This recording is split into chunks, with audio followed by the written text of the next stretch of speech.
오늘 함께 나눌 하나님의 말씀은 계시록 14장 1절부터 20절까지의 말씀입니다. 계시록 14장 1절부터 20절까지의 말씀. 하나님 나라의 복음 7번째 시간입니다. 하나님 나라 복음의 승리라는 제목으로 우리가 함께 말씀을 나누기 원합니다. 그래서 하나님의 나라의 복음이 결국 어떻게 결실을 맺는가, 그 종국을 우리가 보게 될 것입니다. 그래서 계시록 14장 1절부터 함께 읽겠습니다. 또 내가 보니 보라 어린 양이 시온산에 섰고 그와 함께 14만 4천이 서 있는데 그들의 이마에는 어린 양의 이름과 그 아버지의 이름을 쓴 것이 있더라. 내가 하늘에서 나는 소리를 들으니 많은 물소리와도 같고 큰 우레소리와도 같은데 내가 들은 소리는 검거 타는 자들이 그 검은 고를 타는 것 같더라. 그들이 보좌과 내 생물과 장로들 앞에서 새 노래를 부르니 땅에서 속량함을 받은 14만 4천 밖에는 능히 이 노래를 배울 자가 없더라. 이 사람들은 여자와 더불어 더럽히지 아니하고 순결한 자라. 어린 양이 어디로 인도하든지 따라가는 자며 사람 가운데에서 속량을 받아 처음 익은 열매로 하나님과 어린 양에게 속한 자들이니 그 입에 거짓말이 없고 흠이 없는 자들이더라. 또 보니 다른 천사가 공중에 날아가는데 땅에 거주하는 자들 곧 모든 민족과 종족과 방언과 백성에게 전할 영원한 복음을 가졌더라. 그가 큰 음성으로 이르되 하나님을 두려워하며 그에게 영광을 돌리라.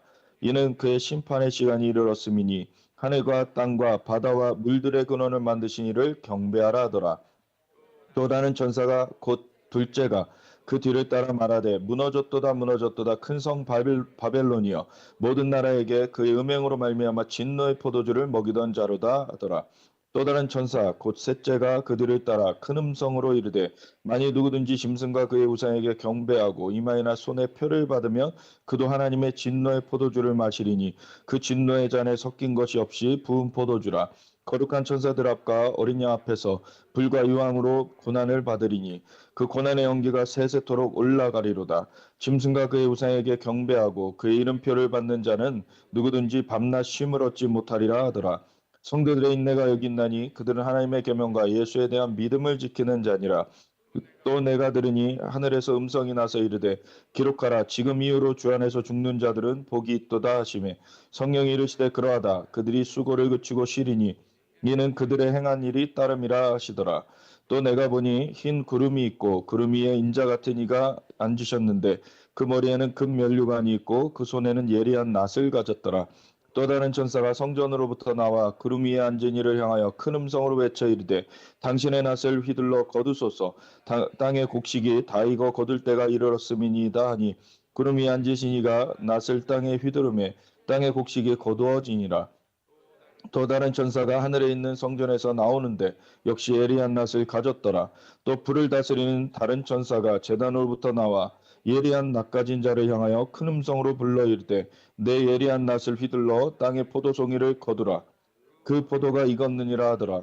천사가 낫을 땅에 휘둘러 땅의 포도를 거두어 하나님의 진노의 큰 포도주 틀에 던지매 성 밖에서 그 틀이 밟히니 틀에서 피가 나서 말 굴레까지 닿았고 1600 스타디온에 퍼졌더라. 아멘. 하나님 감사합니다. 오늘도 주님의 말씀을 우리가 새기며 주님의 음성을 듣길 원하며 우리 함께 주님 앞에 섰습니다. 주님만이 우리의 왕이십니다. 주님께서 음성을 들려주시고 우리를 인도하여 주시옵소서. 우리를 주님의 길로 뜻하신 바대로 우리를 붙들어 주시고 이끌어 주시옵소서.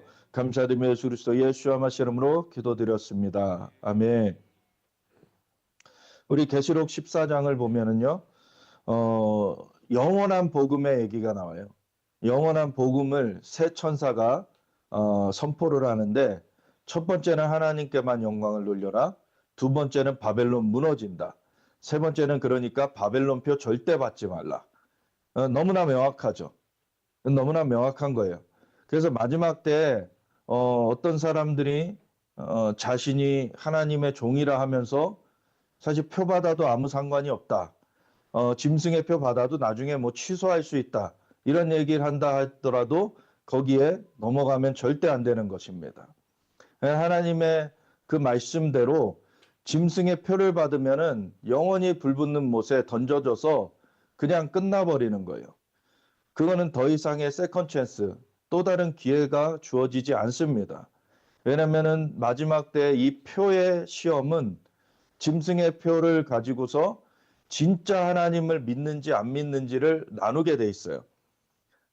이게 파이널 테스트입니다. 그래서 짐승이 아주 위협적으로 많은 유혹도 하고 많은 핍박도 하면서 이제 믿는 자들까지도 넘어뜨리려고 하는 그런 시대가 오지만 그 가운데서도 예수님을 진짜 믿는 자들은 강하여 용맹을 발할 것입니다. 그래서 그들은 그 가운데서도 수많은 사람들을 자기만 사는 것이 아니라 다른 사람들도 살 수 있도록 그거를 붙들어주는 그러한 역할들을 할 것이고, 그 많은 사람들을 옳은 대로 인도한 자는 하늘의 별과 같이 빛나리라. 하나님께서 그렇게 상급을 주실 것입니다. 그래서 마지막 때에 아무리 척박하고 아무리 흔들리는 세상이 되더라도 절대 그것에 타협하면 안 되는 것이죠. 그래서 마지막 때에 이 시험은 바로 경배의 시험입니다. 누구를 경배할 것이냐. 계시록 13장에 보면은 짐승이 그 표를 강요할 때 짐승 앞에 선 그 거짓 선지자가 짐승의 우상에게 경배하게 하고 표를 받게 한다 그래요. 그래서 표를 마지막 때에 그 받는 것이 그냥 물리적인 것이 아닙니다. 마지막 때에 짐승의 표를 받게 하는 것은 짐승의 우상에게 경배하게 하는 것이 그 중심에 있어요. 그래서 짐승의 우상에게 경배한다는 것은 하나님을 저버린다는 얘기가 되는 거죠. 그래서 마지막 때에 이 테스트, 짐승의 표를 받느냐 안 받느냐 테스트는 경배의 테스트입니다, 사실. 그래서 하나님을 경배하는 자들은 그것을 거부할 것이고, 하나님을 경배하는 것에서 떠나는 자들은 그것을 받아들이게 되는 것이죠. 그래서 짐승의 표를 받았지만 나중에 취소할 수 있다, 그렇지 않아요. 그건 영적인 것이 결부되어 있기 때문에 짐승의 표를 받는 순간 짐승의 소유가 돼버립니다, 그 사람은. 그래서 짐승의 소유가 돼버려서 헤어나올 수 없어요. 다시 돌아올 수 없어요. 그래서 절대 짐승의 표 받지 말라 그러는 거예요. 이거는 영원한 복음이라 그랬습니다. 영원한 복음. 하나님께만 영광을 올려드려라. 그리고 바벨론 무너질 것이다. 그러니까 아무리 그가 그 짐승의 세력이 강하게 일어난다 할지라도 그거 무너뜨려질 거니까 절대 거기 굴하지 말라는 거예요. 그래서 세 번째, 짐승의 표를 받지 말라. 이게 영원한 복음입니다. 근데 그 영원한 복음이 선포되는 가운데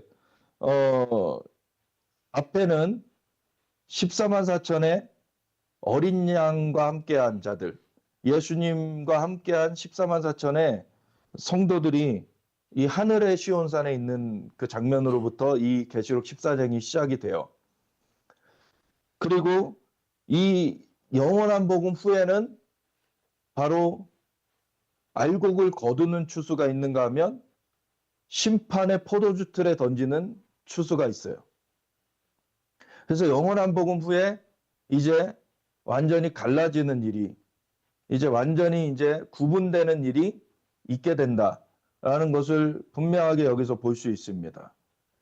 근데 이 영원한 복음이 전해지기 전에 나타나는 이 어린 양과 함께한 14만 4천의 이 사람들은 이 하나님 나라의 복음을 온전하게 이제 끝까지 견지한, 그것을 그대로 살아간 그런 사람들의 첫 열매인 거예요. 첫 열매. 그래서 계시록 14장에 보면은 또 내가 보니 어린 양이 시온산에 섰고, 이건 하늘의 시온산입니다. 그와 함께 14만 4천이 서 있는데 그들의 이마에는 어린 양의 이름과 그 아버지의 이름을 쓴 것이 있더라. 이 14만 4천이 누구냐에 대해서 여러 가지 해석들이 있어요. 근데 저는 이것이 11장의 내용과 연결이 된다라고 봅니다. 왜냐하면 12장은 그 마귀가 예수님을 사실은 이 땅에 태어나지 못하게 하려고 그 여자가 아이를 낳는 것을 집어삼키려고 호시탐탐 기회를 노리지만 그것을 할 수가 없게 되고, 예수님은 태어나시고 그리고 사명을 감당하시고 죽으셨으나 부활하셔서 그 죄의 대가를 다 치러내신 예수님이 이제 승천하시기까지, 그래서 하나님 앞으로 끌어올려지는 것까지 다 이루어지게 돼요. 그래서 용은 계략을 꾸미지만 그것을 성공하지 못합니다. 그게 12장의 내용이에요. 그래서 자기가 예수님이 오시는 거를 못 막았는데 그 못 막은 것 대신에 하나님의 백성이라 불림을 받는 사람들을 이제 없애려고 하는 것이 용의 계략이죠. 그 다음에. 그래서 이스라엘을 공격하는 그런 일들을 용이 해왔습니다. 그게 12장의 내용이에요. 근데 그것을 하나님께서 이스라엘 백성들도 보호하시고 용의 계략을 무효화시켜 버리시는 그런 일을 하신다는 거죠. 그리고 13장에 가보면 이제 짐승이 불러올려져요. 용이 바다로부터 짐승을 불러올립니다. 이 바다는 무적행을 또 나타내는 건데 그 무적행으로부터 짐승을 불러올리면 그에게 그 보좌와 능력과 권세를 줘가지고 42달, 후 3년 만이죠. 이 3년만 기간을 이 짐승이 활동하게 한다 그래요. 그래서 전 3년만 동안에는 용이 막 활동하면서 자기가 사람들을 홀리고 하나님의 백성들을 죽이고 막 하려고 하지만 그것이 뜻대로 안 되니까 이제 짐승을 무적행으로부터 불러올려 가지고 그에게 능력과 그 권세뿐만 아니라 보좌까지도 내어주면서 짐승이 그 역할을 진두지휘하게끔 이 사람들을 홀리거나 아니면 핍박해가지고 사람들을 무너뜨리는 그 종으로 삼는 그런 일을 짐승이 직접 하게끔 만드는 거죠. 그게 이제 후 3년만 그게 완전한 극심한 이제 환란의 때가 되는 거죠. 그 짐승에 대한 얘기가 나오는 게 계시록 13장입니다. 그래서 13장에 짐승이 불려 올려지고 그리고 거짓 선지자, 작은 짐승이 또 일어나는데 작은 짐승 그 거짓 선지자가 큰 짐승의 우상을 만들어 놓고서는 거기다가 사람들을 경배하게 하고 표를 받게 하는, 짐승의 표를 받게 하는 그런 일을 할 것이다. 그리고 짐승의 표 받지 않냐는 자들은 다 죽이려고 할 것이다. 이게 계시록 13장의 내용이에요. 그래서 계시록 12장에는 용의 내용, 그리고 계시록 13장에는 짐승의 내용. 근데 하나님께서는 그 모든 계략들을 깨트리신다. 그런 내용들이 계시록 12, 13장에 나와 있는데 그것은 바로 부연 설명, 어떠한 사건을 이제 부연 설명하는 그러한 장들이라고 한다면 그 양 끝에 있는 그 12장 앞에 있는 11장과 그리고 13장 뒤에 있는 14장이 사실 그냥 사건적으로는 연결된다라고 보면 되는 거예요. 사건적으로는. 그래서 계시록 11장에는 뭐가 나옵니까? 계시록 11장에는 두 증인의 얘기가 나오죠. 이 두 증인이 활동하는 기간도 전 3년 반이에요. 근데 계시록 12장에 용이 뭐 그전부터 계속 활동해 오지만 특별히 마지막 때에 하나님의 백성을 없애려고 집중하는 시기가 전 3년 반 1260일입니다. 그래서 이 두 증인의 활동기와 이 용이 마지막 이 하나님의 백성들을 진멸하려고 완전 집중하는 시기가 이제 같이 맞물려요. 이게 전 3년 반으로 맞물립니다. 근데 용이 뜻대로 못하니까 짐승을 불러올려서 하는 그 활동의 내용이 후 3년 반의 내용이라는 거죠. 근데 후 3년 반을 하나님께서는 예수님이 직접 말씀하신 대로 그때를 감하시면서 임하신다는 거죠. 그래서 그때를 감하시면서 예수님은 오실 것입니다. 그래서 그 날과 때는 아무도 모를 것이다. 네, 그렇게 되는 거죠. 그렇지만 예수님이 어느 시즌에 우리가 있는지 그 시대의 징조는 알아야 된다라고 하셨다는 것. 그거를 우리가 두 가지의 그 내용이 다 있는데 그 차이점을 알아야 되고 그래서 시대의 징조는 분별해야 되는 것이고 날과 때에 집착하는 것은 아니다. 이거를 알아야 된다는 것이에요. 그래서 계시록 11장을 우리가 보면은 전 3년반의 내용이다라는 것을 미리 말씀드린 거고, 또 내게 지팡이 같은 갈대를 주며 말하기를, 이게 천사가 이제 사도 요한에게 지팡이 같은 갈대를 주면서 이렇게 얘기를 하는 거예요. 일어나서 하나님의 성전과, 이 배경을 보면 하나님의 성전이 재건되어 있는 상황이죠. 어떤 사람들은 제3성전이라고 불려지는, 이제 앞으로 이스라엘에 다시 세워질 성전이 뭐 적그리스도의 전이다 이렇게 얘기를 해요. 그렇지만 성경에는 분명히 얘기합니다. 그것은 하나님의 성전이다. 하나님의 성전이 회복되는 것입니다. 물론 그 중간에 어떤 과도기적으로 아직 예수님을 모르는 그 제사장들 무리가 동물의 피로 제사를 하는 일을 그 성전에서 하게 되죠. 일시적으로. 그렇지만 그것이 범죄를 하는 것이 아니에요. 완전치 못한 불완전한 것을 하는 것뿐이죠. 예수님의 보혈로 제사가 완전해졌습니다. 그래서 예수님을 믿어야 사실 그 제사는 완전해지는 거예요. 그래서 성전이 세워져도 동물 제사를 다시 할 필요는 없는데, 근데 과도기적으로 동물 제사를 하는 때가 있다는 거죠. 그게 범죄는 아니에요. 그래서 나중에 이들마저도 그 찌름받은 그를 바라보고, 그 예수님을 바라보고 통곡하기를 장자를 위하여 애통하듯 하는, 그 은총과 강구하는 심령이 부어지는 때가 오겠다라고 하는 것이 스가랴서 12, 13장의 말씀입니다. 그래서 그들이 눈에 비늘이 벗겨질 거예요. 그리고 예수님이 진짜 영원한 그 대속제물이 되신 분이시구나, 그 하나님의 어린 양이시구나, 그를 알게 될 때 통곡하게 된다는 거죠. 그래서 그 다음에 이들이 예수님의 다시 오심을 고대하게 돼요. 그래서 일시적으로는 동물 제사가 그 새로 세워진 재건된 성전 위에서 있게 되지만 그것도 결국에는 바뀌어질 것이다. 그래서 그 성전 자체가 잘못된 성전이 아닌 거예요. 그 성전은 여기서도 말하는 바 하나님의 성전이라고 얘기가 되는 거죠.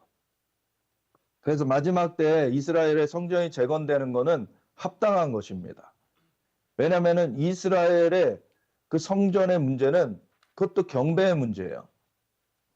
지금은 하나님의 성전을 허물어뜨리고 마귀가 거기에 이슬람 성전을, 이슬람 전을 들여놔가지고 마귀가 거기서 경배를 받고 있어요. 하나님께서 근데 그거를 깨트리시고 결국에 하나님의 성전을 다시 회복하시겠다는 거예요. 예루살렘은 땅의 기초라 그러셨어요. 땅에 기초를 두신 곳.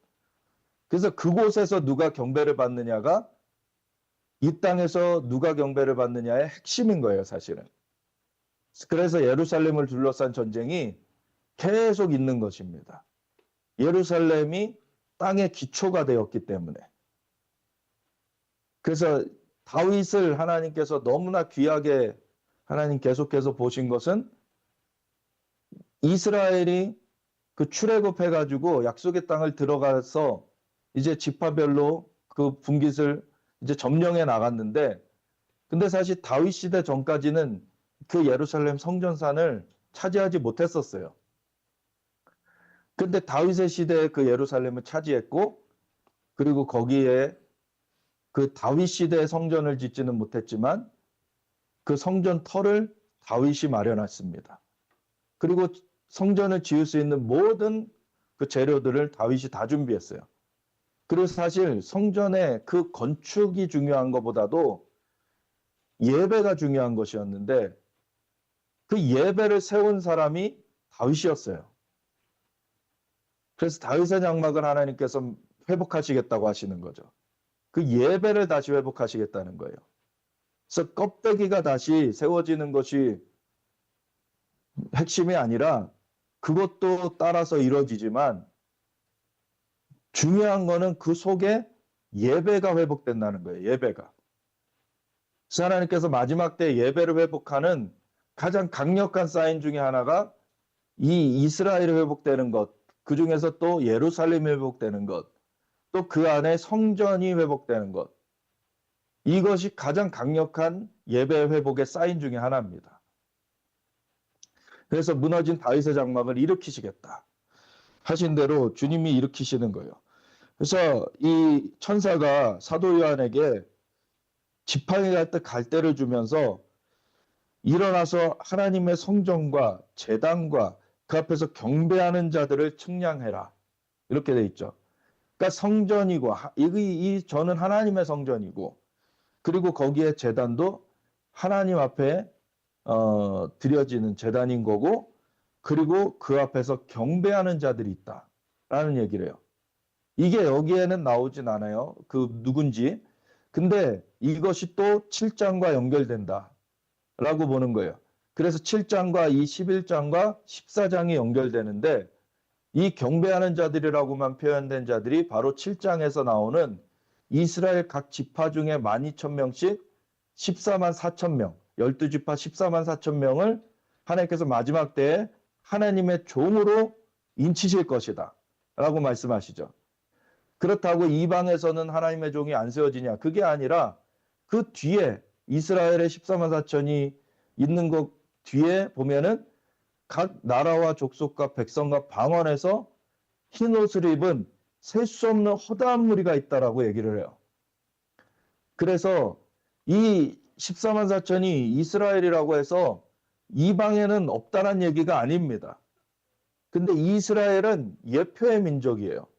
이스라엘에서 무슨 일이 일어나는 걸 볼 때 하나님께서는 너희가 어느 시대에 들어갔는지를 알아라라고 그러한 증표로 주신 것이 있어요. 그래서 이스라엘에 하나님의 종들이 14만 4천이 세워지는 것을 보게 될 때 그 14만 4천이 세워지는 또 배경은 엄청난 진통을 겪으면서 사실은 세워져요. 오늘날에 보면은 이란 문제가 굉장히 지금 심각하죠.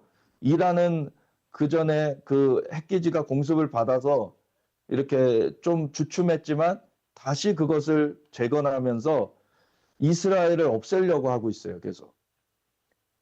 그것이 해결돼야만 되는 문제입니다. 근데 이란을 해결하기 위해서는 이란과 함께하는 그 세력들도 같이 손이 봐줘야 돼요. 이란과 같이 하고 있는 그 세력들이 누굽니까? 중국이 있어요. 러시아가 있어요. 그리고 북한이 있어요. 이게 소위 말하는 크링크라는 것입니다. 그래서 C, 차이나, 그리고 R, 러시아, 그리고 I, 이란, 그리고 NK, 노스코리아. 그래서 이 나라들을 전 세계 악의 그런 축이라고 얘기를 하는 거죠. 물론 이 나라들만 악을 행하는 건 아니에요. 많은 나라들, 사실 오늘날 서구에서는 동성애가 창궐하고 있고 아주 악한 일들을 서구에서도 많이 합니다. 그것들도 처벌될 거예요. 근데 이 앞에 말한 이 네 나라들은 완전 제도적으로 사람을 옥죄는 그러한 나라들인 거죠. 그래서 제도적으로 사람들을 옥죄면서 완전히 그 악의 그 권세, 그 용의 그 권세가 조직화되어 있는, 시스템화되어 있는 나라들의 그 예인 거예요, 이들은. 근데 그 나라들을 하나님께서 깨트리시는 그런 일을 하시는데 그게 곱게, 이 용이 곱게 물러가는 게 아니죠. 그러니까 이란과의 이 싸움을 하려면 사실 지금 이란의 그 극단 이슬람 정권을 무너뜨리려면 중국하고도 대응을 해야 되고 러시아하고도 대응을 해야 되고 북한하고도 대응을 해야 된다라는 것이죠.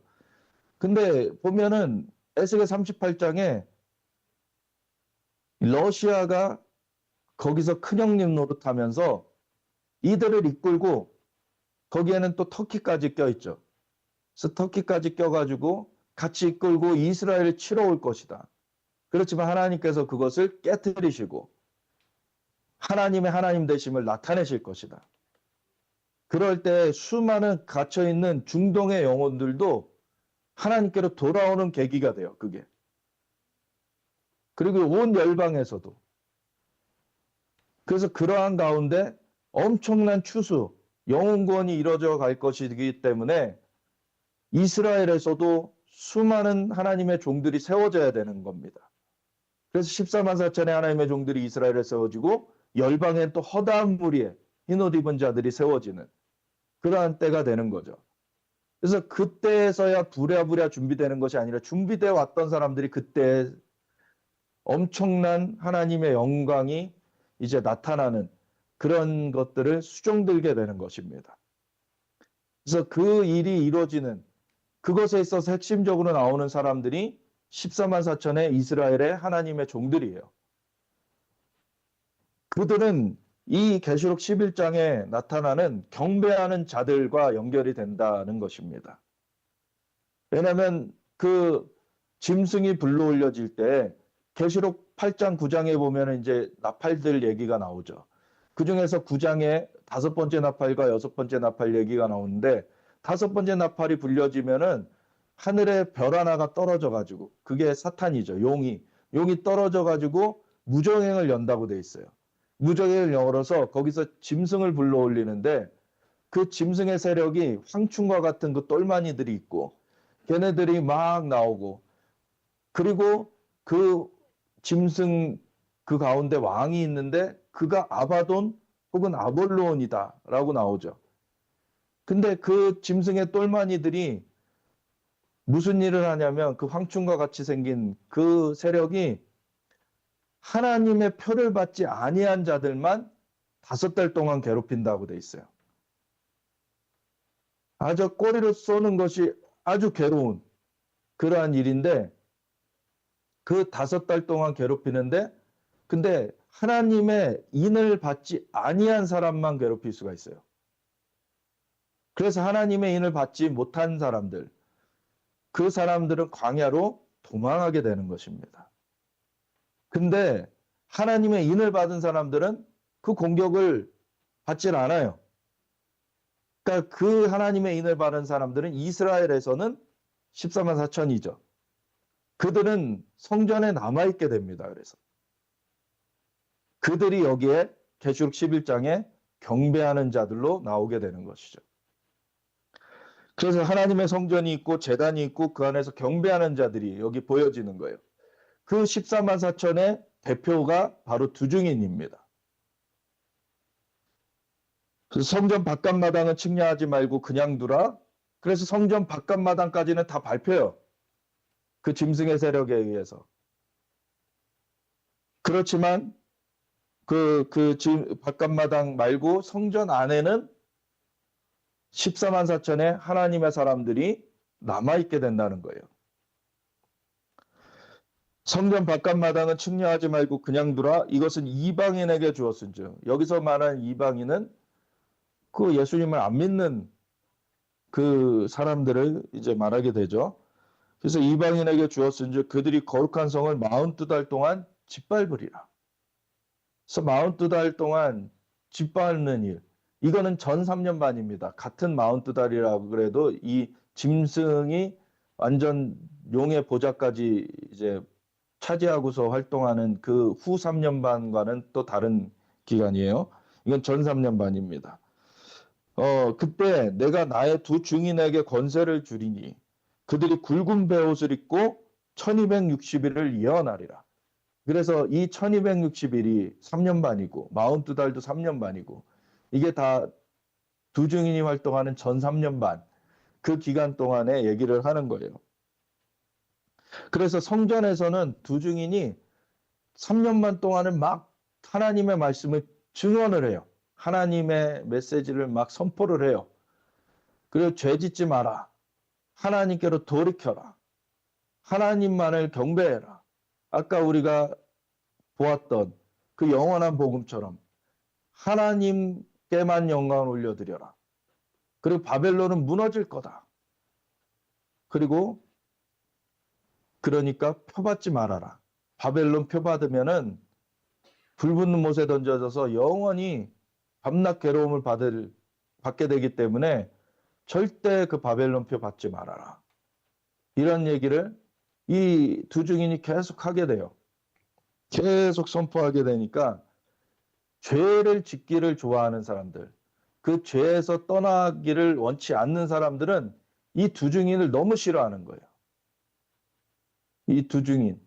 오히려 두 증인 때문에 자기네들이 괴롭다 이거예요. 그래서 나중에 두 증인이 순교하면은 막 잔치 벌이게 되는 거죠. 오늘날의 동성애 문제를 보면은 이런 모습을 볼 수 있어요, 사실. 동성애자들 차별하면 안 된다고 동성애가 죄라고 말하는 거를 지금 막 금지시키는 그런 법들을 만들죠. 동성애가 죄라고 말하면은 처벌되게 만들어요. 동성애는 죄입니다. 죄는 죄라고 얘기를 해줘야 그나마 그 죄에 빠져 있는 사람 중에 몇이라도 돌아올 수가 있게 되는 거예요. 근데 죄가 죄라고 말하지 못하게 아예 만들어버리면 거기 빠진 사람들은 아무도 못 돌아오게 됩니다. 그래서 마귀가 하는 짓은 뭐냐면 사람들을 죄 가운데 묶어두려고 해요. 사람들을 포로로 계속 잡아두려고 하는 거죠. 그래서 죄 가운데 완전 얽매여져 가지고 같이 지옥으로 가자 이거예요. 불 붙는 못에 던져지는 것으로 그냥 끌고 가려고 하는 것이죠. 하나님께서는 거기서 돌아와라. 돌이킬 수 있는 길을 내가 만들어 놨다. 바로 예수 그리스도다. 예수 그리스도께서 십자가에서 못 박혀 돌아가시면서 죄값을 치러 주셨기 때문에 그 몸을 제물로 내어 주셨고 그 물과 피를 다 쏟으시면서 죄값을 치러 버리셨기 때문에 누구든지 예수님을 믿는 자마다 죄가 사함받고 새 생명을 얻게 하나님이 그 길을 열어 놓으셨습니다. 그래서 돌이켜서 예수님을 영접해야 건짐을 받게 되는 것인데 그 돌이킴을 하지 못하게 만들려고 마귀가 이 중간에 그 다리를 끊어버리려고 하는 것입니다. 죄를 죄라고 말하지 못하게 만들려고. 근데 마지막까지 하나님이 이 두 증인을 통해서 계속 선포를 주세요. 죄 짓지 말아라. 죄 가운데 너희가 묶여 있으면 형벌로 영원한 불지옥 가운데 너희가 끝나게 돼 있다. 너희는 돌이켜야 된다. 예수님을 믿고 너희가 건짐을 받아라. 라고 하는 것을 계속 이 두 증인이 선포하게 되죠. 그래서 1260일을 예언을 해요. 그들은 이 땅에 주 앞에 서 있는 두 감람나무와 두 촛대니 만일 누구든지 그들을 해하고자 하면 그들의 입에서 불이 나와서 그들의 원수를 삼켜버릴 것이요.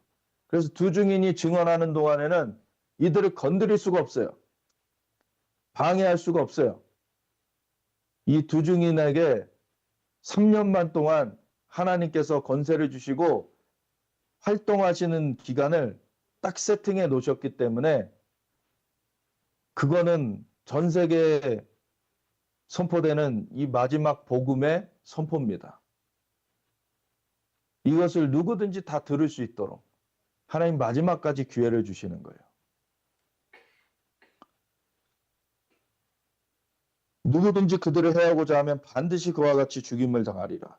그들 권능을 가지고 하늘을 닫아 그 예언하는 날 동안 비가 오지 못하게 하고 또 권능을 가지고 물을 피로 변하게 하고 아무 때든지 원하는 대로 여러 가지 재앙으로 땅을 치르로다. 이 두 증인의 사역을 보면은요, 하늘을 닫아 비 오지 못하게 하는 건 엘리야의 사역과 같고, 그리고 물을 피로 변하게 하는 것은 모세의 사역과 같고, 그래서 이 모세의 사역과 엘리야의 사역을 다 하는 게 이제 마지막 때의 두 증인이에요. 말라기서 4장 4절부터 6절까지를 보면은 내가 호렙에서 모세를 통하여서 너에게 준 율례와 법도를 기억하라 하나님 말씀하세요.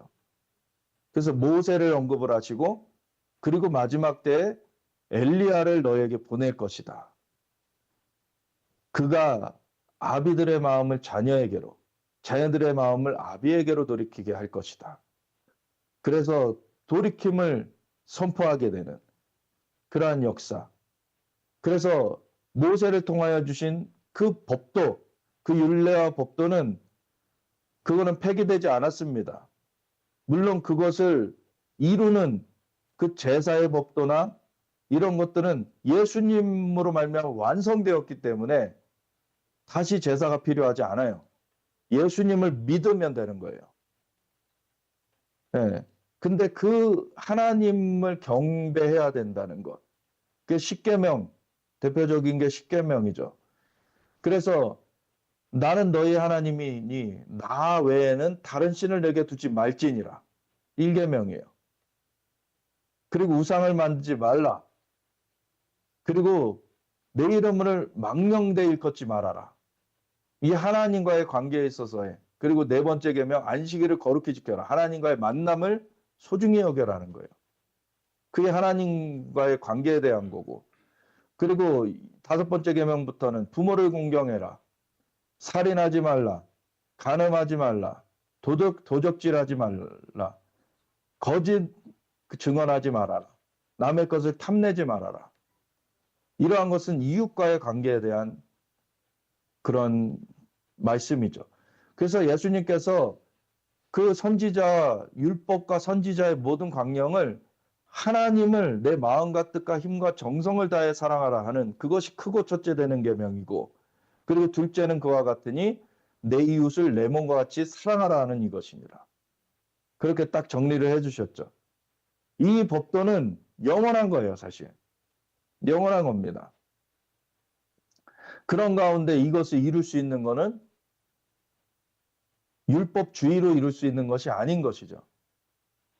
율법은 우리 스스로 이것을 이룰 수 없다. 사실은 우리가 이것을 이뤄야 되는데, 지켜야 되는데 우리 스스로는 할 수 없다라는 것을 깨닫게 해주는 게 율법이에요. 그래서 구원자가 필요하다라고 말해주는 몽학 선생이라고 그러죠. 초등 선생이라고 그러죠. 그래서 율법은 사실 원래 기능대로 우리가 그걸 잘 받으면은 율법을 통해서 예수님을 바라게 돼야 돼요. 구원자를 바라게 돼야 돼요. 그래서 구원자인 예수님께로 시선을 향하게 만드는 것이 율법인 것입니다. 그래서 구원은 예수님이 주시는 거예요. 예수님으로 말미암아. 그래서 그 아브라함도 그 오실 예수님을 바라보았고, 그래서 예수님 자신이 말씀하시죠. 아브라함도 내 때를 볼 것을 기다리다가 보고 기뻐하였다고. 네.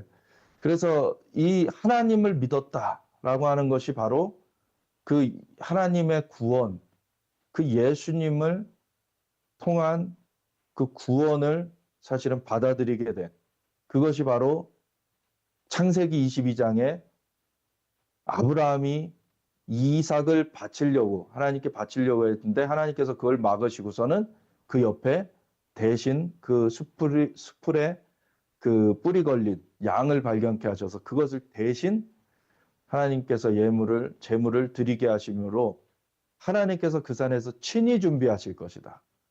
그 예수님을 계시하여 주셨죠. 그래서 아브라함도 믿음으로 구원을 얻은 것입니다.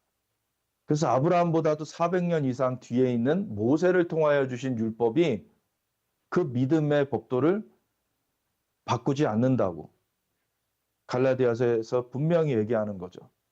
그래서 구원은 믿음으로 얻는 거예요. 근데 진짜 믿었다면 그 현실이, 그 실상이 나타나게 돼 있는 거죠. 그래서 열매를 보아 그들을 알리라 라고 하나님께서 또한 말씀하시는 것입니다. 그래서 이 두 증인의 사역이 모세의 사역과도 같고 엘리야의 사역과도 같은데 그래서 하나님의 법도대로 선포를 하면서 그 법도 가운데 예수님을 드러내면서 예수님으로 말미암아 너희가 돌이켜오는 것이다. 너희가 예수님으로 말미암아 구원 얻을 수 있는 것이다. 이걸 너무나 명확하게 드러내 주는 거예요. 그래서 모세의 사역과 이 엘리야의 사역이 같이 있는 것 같은 것인 거죠, 이게. 근데 그들이 증언을 마칠 때, 그 두 증인이 그 증언을 마치는 때는 1260일이 지난 때예요. 그래서 3년 반, 전 3년 반이 끝나는 그때에 무정예로부터 올라오는 짐승이 그들과 더불어 전쟁을 일으켜.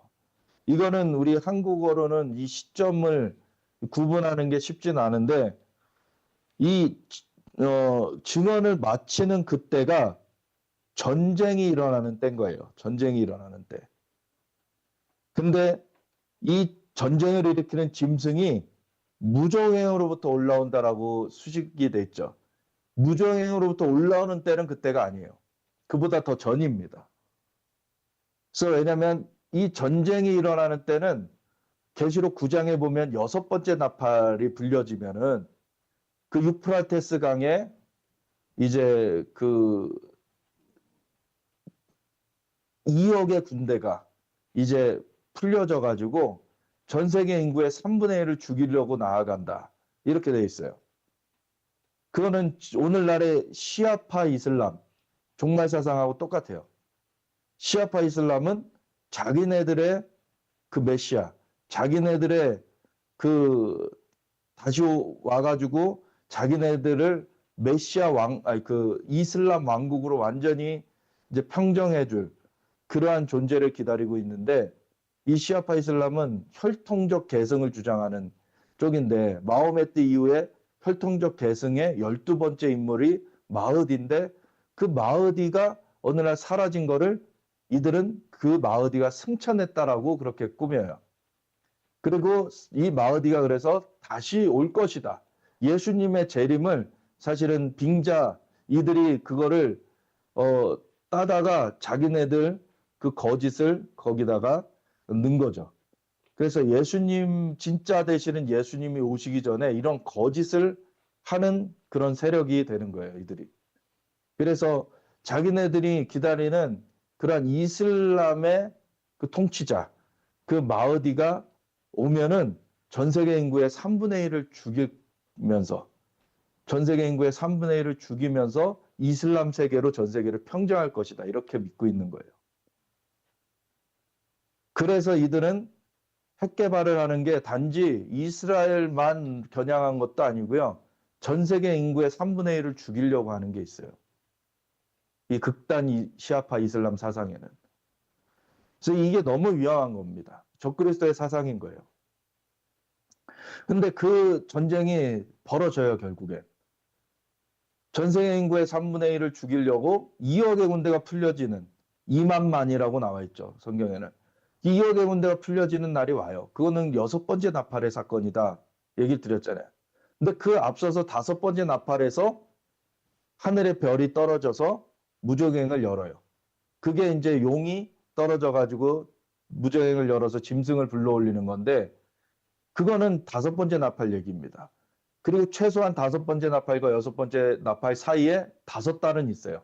아까 얘기했듯이 그 짐승의 똘마니들이 5달 동안 사람들을 괴롭게 하면서 이렇게 활동을 하잖아요. 그러니까 최소한 5달은 차이가 나요. 그래서 여기 다시 계시록 11장 7절을 보면 무정행으로부터 올라오는 거는 사실 그 전쟁을 일으키기 전의 얘기예요. 그래서 무정행으로부터 올라온 짐승, 그 짐승은 사실 전 3년반 되기 전에 올라와서 세력을 키워가는 거예요. 세력을 키워가고 전 3년반이 끝나는 시점에 전쟁을 일으키는 거예요.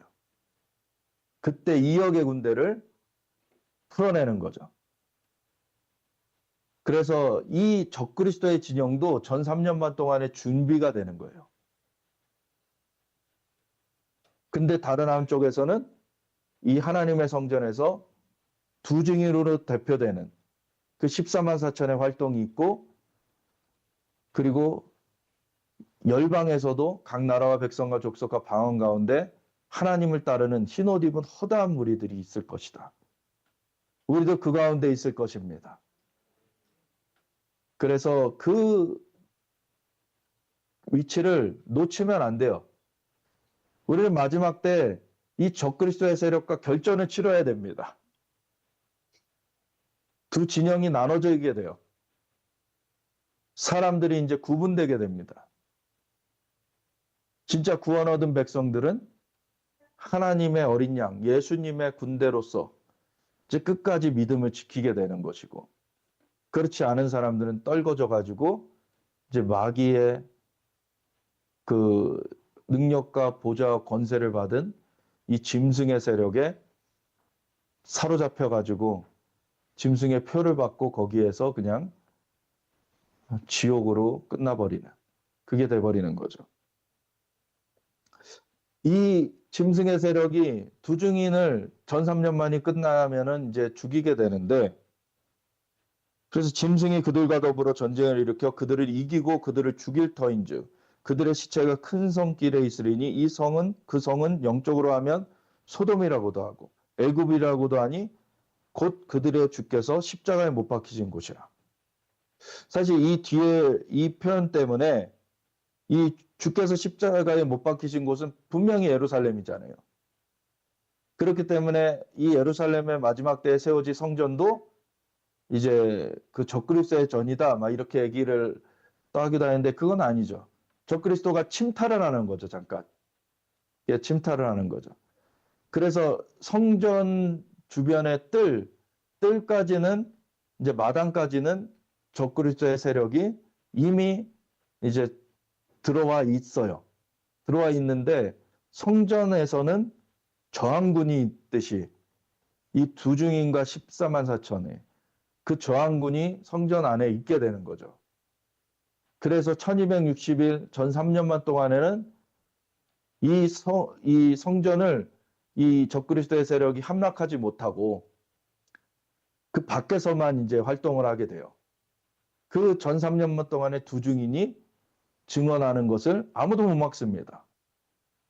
그들을 해하고자 하면 그 두 증인의 입에서 불이 나와서 막 살라버리고 하늘을 닫아 비를 내리지 않게 하기도 하고 그리고 물이 변하여 피가 되게 하기도 하고 아무 때든지 원하는 대로 재앙으로 땅을 치는 그러한 일을 두 증인에게 하나님께서 허용하시기 때문에 두 증인을 그 증언하는 동안에는 아무도 못 건드려요. 그래서 밖에만 이리 때처럼 그렇게 하이에나처럼 그 성전 밖에를 두르고서 이렇게 적그리스도의 세력이 계속 호시탐탐 그 기회를 노리게 되는 그러한 가운데서 두 증인은 계속 증언을 멈추지 않습니다. 그러다가 증언이 완전히 이제 맞춰져요. 하나님께서 사실 온 열방을 위한 마지막 기회로 주신 그 전 3년 반이 이제 맞춰지는 날이 옵니다. 그러면 이제 두 증인의 사명은 다 감당한 거예요, 이제. 그러면은 이제 순교를 허락하신다는 거죠. 그래서 짐승의 세력이 뭐 2억의 군대를 뭐 어마어마한 군대죠. 지금 우리나라 군대 그래도 많은 편에 속하지만 100만 명이 안 됩니다. 사실 어느 나라도 지상군이 200만 명이 채 안 돼요, 사실. 한 나라마다 보면은. 근데 이게 마지막에 2억의 군대가 되려면 진짜 어마어마한 거죠, 어마어마. 2억의 군대는 2만만이라 그랬으니까 200만 명 군대가 100개가 모여야 되는 거예요. 200만 명 군대가 100개. 그러니까 어마어마한 군대예요, 사실은. 그게 전 세계를 장악한 적그리스도의 군대가 아니면 나올 수 없는 숫자죠. 그래서 어마어마한 숫자예요. 그렇지만 그것 때문에 두 증인이 죽는 게 아니에요, 사실. 그냥 두 증인이 사명을 마쳤기 때문에 하나님이 순교를 허락하시는 거죠. 아무리 많은 군대가 와도 하나님께서 붙드시면은 그 두 증인을 죽일 수가 없어요. 근데 오히려 두 증인 이제 사명을 잘 감당했으니까 이제 진짜 최고의 상급을 얻는 순교를 하나님께서 허락하시는 거죠. 그래서 2억의 군대를 끌고 와가지고 두 증인 죽이면서 이 짐승의 세력들은 자기네들이 이제 승리한 줄 알고 막 파티를 해요. 그래서 그들의 시체가 큰 성 길에 있으리니 그 성은 영적으로 하면 소돔이라고도 하고 그래서 바깥까지는 예루살렘 바깥까지 그 성전들부터 다 이제 이미 적그리스도가 다 이제 들어와 있는 상황이기 때문에 이 소돔처럼 돼 있죠. 밖에는. 그리고 애굽이라고도 하니 곧 그들의 주께서 십자가에 못 박히신 곳이라. 그래서 성전 그 바깥에서 사실 예수님께서 골고다 그 십자가를 지셨잖아요. 성전에서 지신 건 아니에요, 예수님은. 그래서 사실 그 골고다 언덕까지 다 둘러싸일 겁니다. 성전만 남고. 그래서 다 이게 영적으로 소돔과 애국과 같이 그렇게 되는 그런 상황이지만 그때 등대와 같이 이 성전만 남아 있는 거예요, 보면. 딱. 그런데 그것까지도 이제 함락을 시켜버리는 그걸로 이 적그리스도의 세력이 자기네들이 성공한 줄 알고 막 백성과 족속과 방언과 나라 중에서 사람들이 그 시체를 사흘 반 동안을 보면서 무덤에 장사하지 못하게 하며 이 두 선지자가 땅에 사는 자들을 괴롭게 한 고로 땅에 사는 자들이 그들의 죽음을 즐거워하고 기뻐하여 서로 예물을 보내리라. 막 잔치가 벌어졌어요. 그런데 이게 적그리스도의 승리가 아니죠. 3일 반 후에 하나님께로부터 생기가 그들 속에 들어가며 이 두 증이 살아나 버려요. 근데 이때 두 증인만 죽임을 당하는 게 아니겠죠. 14만 4천 명의 대표자가 두 증인인 것이고 그 14만 4천이 다 죽임을 당해요. 그리고 3일 반 후에 하나님께로부터 생기가 그들 속에 들어간다 했을 때 이 14만 4천이 또 다 살아나는 겁니다. 그들이 발로 일어서니 구경하는 자들이 크게 두려워하더라. 하늘로부터 큰 음성이 있어 이리로 올라오라 함을 그들이 듣고 구름을 타고 하늘로 올라가니 그들의 원수들도 구경하더라. 예수님이 승천하셨던 것처럼 이 14만 4천이 다시 살아나더니 승천해버려요. 그래서 이 오늘 우리가 보았던 계시록 14장과 연결된다는 거예요. 이 14만 4천이 하늘로 올라갔잖아요. 여기서. 그래서 계시록 14장에 가보면 하늘의 시온산에 어린 양과 함께 그들이 나타나는 거예요. 순교의 상급을 얻은 자들이죠. 첫 열매로 거둬진 자들이에요. 이들이 승천할 때 그때 큰 지진이 나서 성 10분의 1이 무너지고 지진에 죽은 사람이 7천이라. 그 남은 자들이 두려워하여 영광을 하늘의 하나님께 돌리더라. 마지막 추수가 있어요. 마지막 추수 이때. 둘째화는 지나갔으나 보라 셋째화가 속히 이르는도다. 이 둘째화라는 거를 분명히 얘기해 줌으로써 이게 6번째 나팔의 사건이다라는 얘기를 우리가 알 수 있어요. 그러니까 4번째 나팔까지 불려진 다음에 앞으로 나팔 3개가 남아있는데 그것이 화일 것이다 라고 얘기를 하죠. 그래서 5번째 나팔이 첫 번째 화고 6번째 나팔이 두 번째 화고 7번째 나팔이 세 번째 화라는 거를 얘기를 이미 했었어요. 9장에. 근데 이 11장에 보면 이게 두 번째 화다. 이거는 바로 6번째 나팔의 사건이다. 이 얘기를 해주는 거죠. 그리고 7번째 나팔 소리가 이제 15절부터 불려지는 게 나옵니다.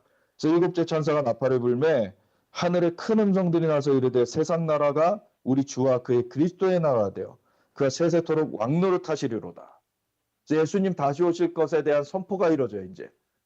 그래서 적그리스도의 세력이 두 증인 죽인 걸로 자기네들이 이긴 줄 알았더니 갑자기 그들이 살아나고 하늘로 끌어올려지는 그걸 보게 되는 그 상황 속에서 이제 예수님 다시 오신다 선포가 이루어지는 거예요. 이제.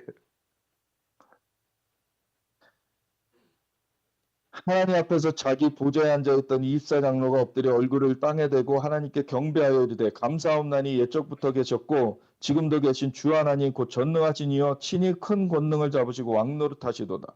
이방들이 분노하며 주의 진노가 내려 죽은 자를 심판하시며 종 선지자들과 성도들과 또 작은 자든지 큰 자든지 주의 이름을 경외하는 자들에게 상 주시며 또 땅을 망하게 하는 자들을 멸망시키실 때로소이다 하더라.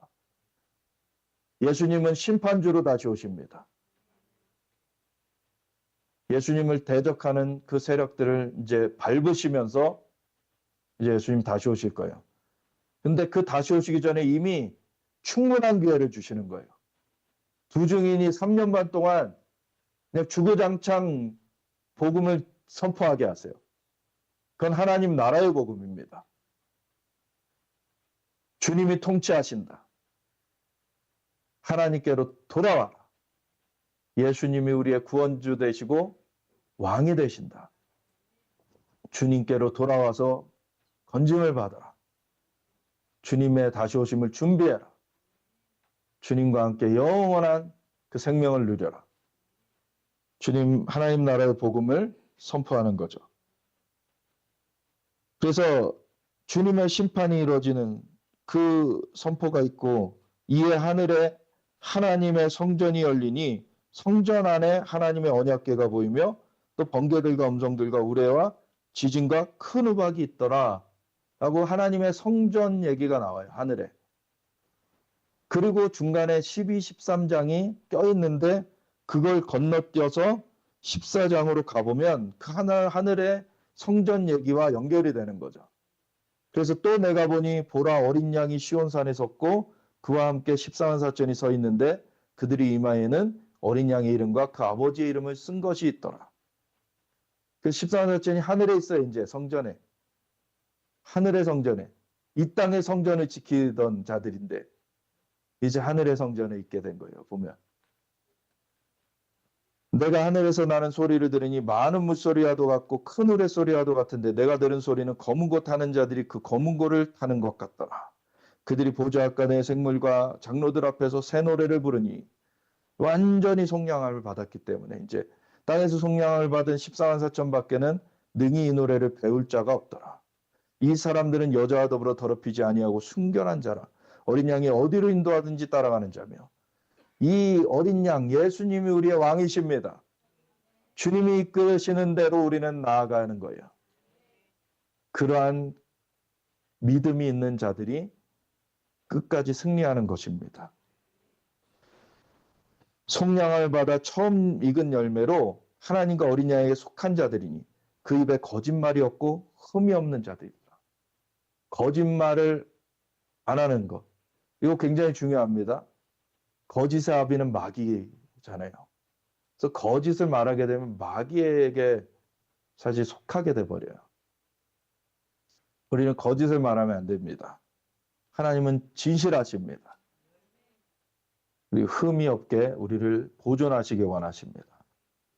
또 보니 다른 천사가 공중에 날아가는데 땅에 거주하는 자들 곧 모든 민족과 종족과 방언과 백성에 전할 영원한 복음을 가졌더라.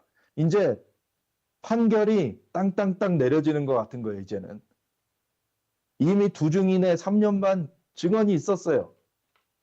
그래서 그 가운데 결단하지 못한 사람들은 이제 어쩔 수 없는 거예요.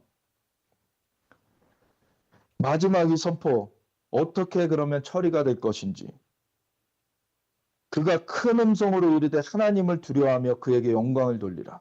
이는 그의 심판의 시간이 이르렀음이니 하늘과 땅과 바다와 물들의 근원을 만드신 이를 경배하라 하더라.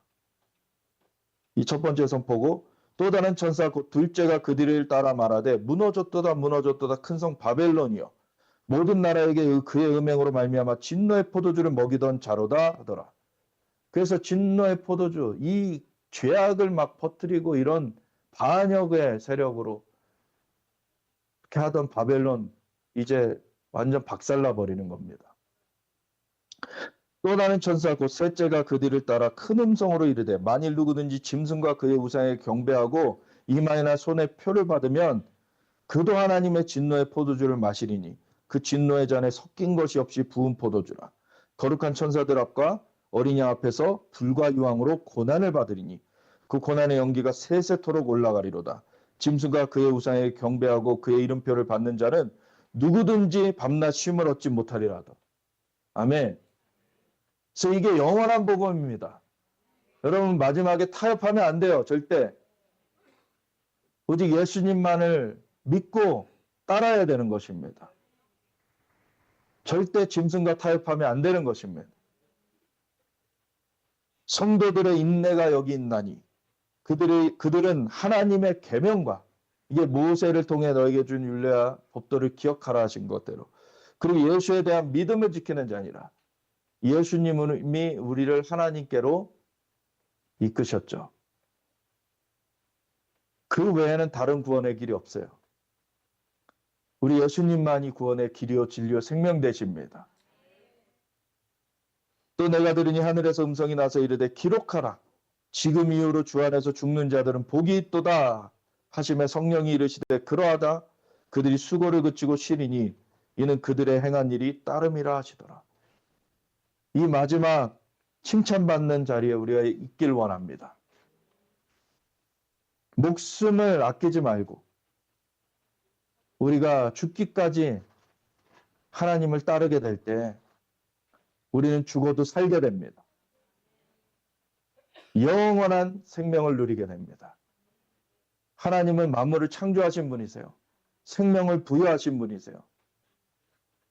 그분을 믿는 것으로 우리가 끝까지 승리해야 됩니다. 하나님 나라의 복음. 정말 하나님은 만물을 창조하셨고 그리고 우리가 타락한 것에서 구원하시기 위하여서 예수님을 보내주셔서 십자가 대속을 이루셨고 그리고 예수님은 부활하셨고 승천하셔서 누구든지 예수님을 믿는 자들에게 그 죄사함이 임하고 성령이 임하게 하셨습니다. 그래서 거듭나게 하셔서 함께하고 계세요. 그리고 예수님은 다시 오실 것입니다.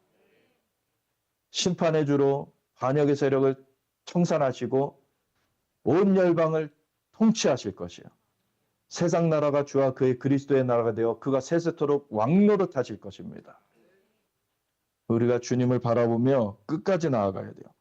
저 내가 보니 흰 구름이 있고 구름 위에 인자 같은 이가 앉으셨는데 그 머리에는 금 면류관이 있고 그 손에 예리한 낫을 가졌더라. 또 다른 천사가 성전으로부터 나와 구름 위에 앉은 이를 향하여 큰 음성으로 외치리되 당신의 낫을 휘둘러 거두소서. 땅의 곡식이 다 익어 거둘 때가 이르렀음이니이다 하니 구름 위에 앉으신 이가 낫을 땅에 휘두르매 땅의 곡식이 거두어지니라.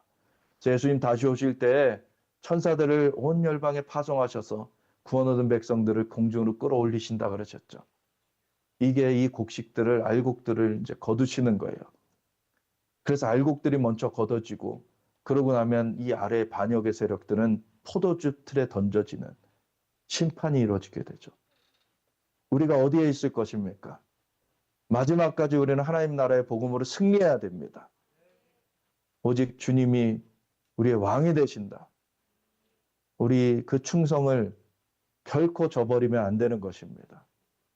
잘하였도다 착하고 충성된 종아 주인의 즐거움에 참여할지어다. 우리가 끝까지 승리하는 저와 여러분 되기를 주 예수 그리스도의 이름으로 축원합니다.